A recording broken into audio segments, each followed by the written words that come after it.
gracias compañeros, compañeras, gracias a Tania y a Julián y a toda Agenda Argentina por la invitación. Bueno, primero voy a suscribir a todo lo que dijeron anteriormente tanto Mariano como Mara y también Matías, y quisiera empezar con algo que me parece que no es en vano refrescarnos la memoria, que el gobierno de Macri comenzó en 2016 con un 5,9% de desocupación y terminó, y comenzamos nosotros en un 2020, con entre un 10 y un 11% de desocupación a niveles, a índices generales, ¿no? Hay localidades, tanto ciudades como provincias o regiones donde estos números son aún más angustiantes. Y doy este dato porque podría dar muchísimos, podría dar los de la desaparición de pymes, entre 25.000 y 30.000 pymes menos. Esa es la pandemia económica de Macri también. La pérdida del poder adquisitivo, que fue entre un 20 y un 25%. Y donde también se puso en cuestión algo, que es a lo que me quiero referir en sintonía con lo que se dijo antes, donde también se puso en cuestión el salario indirecto de los trabajadores y trabajadoras. Recordemos que el subsidio a la energía, a los impuestos, que fue criticado duramente y defendido por muy pocos, en particular por muy pocos dirigentes sindicales. También para mí quedó era salario indirecto de los trabajadores y trabajadoras. Algún tipo de fragilidad social o comunitaria frente a ciertos se hicieron tipos los de aumentos liderazgo. federales de los impuestazos, los tarifazos, y se resintió el bolsillo, bueno, ahí parece que ahí nos enteramos entonces que eso era parte de nuestro salario. O lo mismo la discusión y la vieja discusión, y que también se vivió en esta anterior pandemia de Macri, respecto de las cargas sociales, o los aportes patronales, que se los malinterpreta y se los mal considera como un impuesto. Y su naturaleza es que son salario diferido del trabajador también. Entonces, cuando se habla de los costos laborales, es un latiguillo tan instalado en nuestro país, lamentablemente, y que se lo aborda con una simpleza y con una malintención abrumadora, y genera opinión en la gente, genera opinión hasta incluso en los mismos trabajadores y trabajadoras, una opinión desfavorable incluso a la protección de sus derechos. Los famosos costos laborales parecerían ser la razón de todos los males en la creación de empleo, o en el sostenimiento del empleo registrado, o en estas nuevas modalidades laborales, cuando acá se habló de las aplicaciones y demás, que parece ser que si se los registra, se los blanquea, se los considera en el marco legal laboral, desaparecería el sistema de aplicaciones o de delivery de la Argentina. Cuando recientemente acabamos de ver desde la Secretaría de Comercio, cuando se manda a investigar cuáles son las comisiones que los comercios pagan a estas empresas de delivery, se descubre que esas comisiones son lo suficientemente cuantiosas para generar tal nivel de riqueza que pagar aportes patronales a las personas que trasladan, los trabajadores y trabajadoras que trabajan en ese marco, sería ni siquiera un gasto ínfimo o menor. Esto un poco a colación de que hay una batalla cultural que es histórica, a pesar de que haya nuevos desafíos o los desafíos en los nuevos escenarios laborales. Y yo creo que esa batalla cultural histórica tiene que ser rediscutida todo el tiempo y puesta en escena nuevamente todo el tiempo. Lo que dijo Mara, que en el momento donde más puestos de trabajo se generaron, yo di los datos, del 2003 al 2015, hubo una ampliación de derechos laborales y el trabajo se ejerció con dignidad, porque esa también es otra discusión. Nosotros queremos la generación de puestos de trabajo, pero queremos que ese trabajo sea digno, que le haga bien a la persona humana, que la dignifique, que la coloque con altura, que pueda realizar su vida y que pueda ayudar a la realización de la vida familiar. y con la realización de la vida familiar, la comunitaria, la barrial, y así tener niveles de dignidad social en toda la República Argentina. Creo que esa discusión del trabajo digno está más viva que nunca, y es histórica, es de siempre, pero está más viva que nunca. Y se vuelve a poner en escena todo el tiempo con estos nuevos desafíos. Pasó con el teletrabajo. Claramente que pasó con el teletrabajo. Miren, le voy a decir algo desde el punto de vista real, cotidiano tal vez.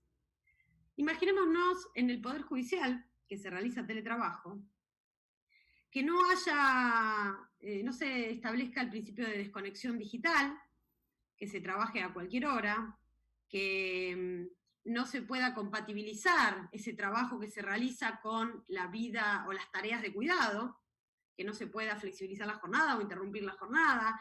Imaginémonos que estamos trabajando sin horario, sin días, además conectados con dispositivos, con aparatos tecnológicos, con una mala postura, sin capacitación. ¿Cuánto puede durar ese juzgado abierto antes que sus trabajadores y trabajadoras se tomen licencia? Y muchas veces la licencia que se toman esos trabajadores y trabajadoras, y está pasando ahora, es la psiquiátrica. ¿Cuánto puede durar? ¿Cuánta efectividad laboral podemos tener con el ejercicio del trabajo de manera indigna o con la explotación laboral? ¿Cuánto puede durar cualquier tipo de servicio que se preste?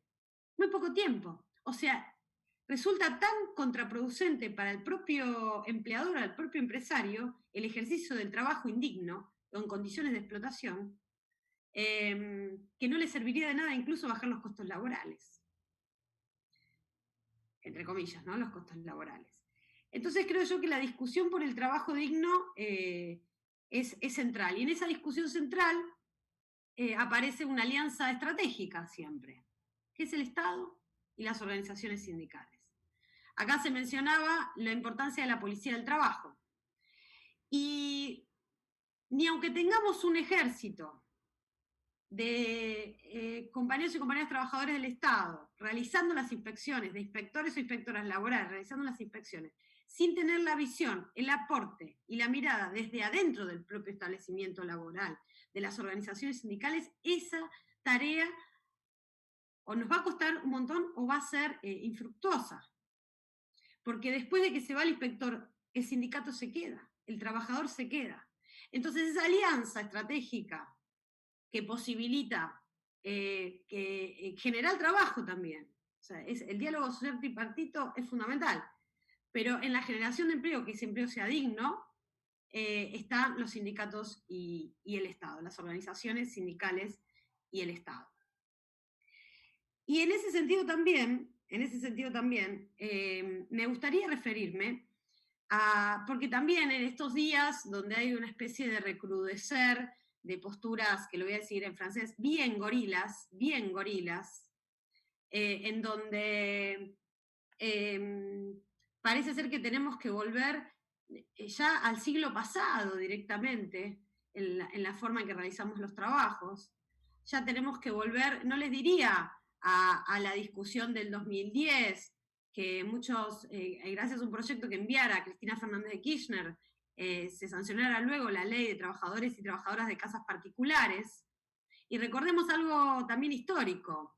El primer proyecto que se presentara para regular las tareas de cuidado lo presentó Delia Parodi, previo al golpe de Estado de 1955, y ahí se frustró ese intento de regular el trabajo de miles de mujeres, porque somos las mujeres las que principalmente lo realizamos en la Argentina. Luego de ese bache histórico llegó la ley de trabajadores y trabajadoras de casas particulares, este régimen. Y estas trabajadoras también se organizaron sindicalmente. Y eso es un valor agregado muy positivo que tiene el gen argentino. Es un agregado que lo tenemos que aprovechar. Hay una paritaria en este sector. Cuando se habla de cuidados, a mí me gustaría recordar que esta ley es ejemplo en el mundo también, en materia de cuidados. Y ya existe en la Argentina. Tenemos que reforzar en la materia de cuidados esa instancia negocial, esa paritaria, con esos representantes y representantes sindicales.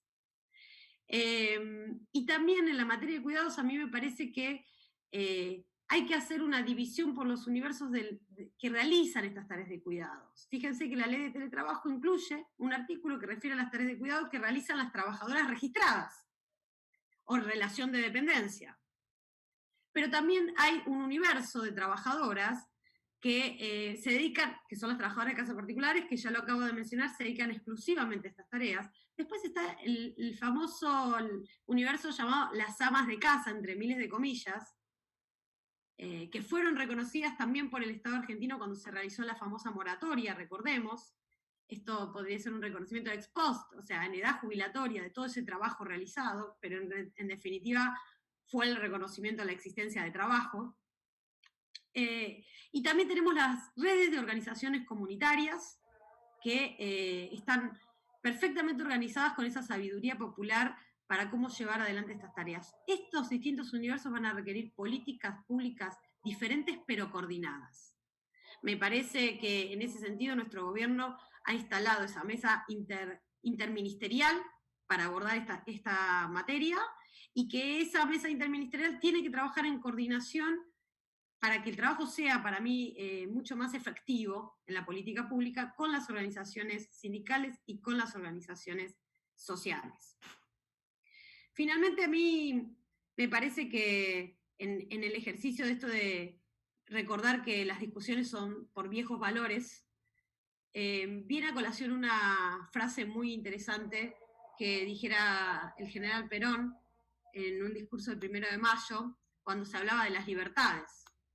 Y cuando se hablaba de las libertades, que muchos ahora le dicen freelance, cuando se hablaba de esas libertades, decía que a nosotros con el cuento viejo de las libertades no, que ya sabemos muy bien que la libertad es para alcanzar la justicia social, pero que si la libertad es para alcanzar la injusticia o la explotación, eso no redunda en otra cosa que la libertad de morirse de hambre. Y que eso los trabajadores y trabajadoras lo conocemos perfectamente. Así que nosotros que creemos en la justicia social y que la practicamos y que la sostenemos, creo que somos los portadores de este nuevo desafío y que nos tiene que encontrar una coordinación plena entre el Estado y las fuerzas vivas, las organizaciones sindicales principalmente de nuestro país. Muchas gracias, compañeros y compañeras.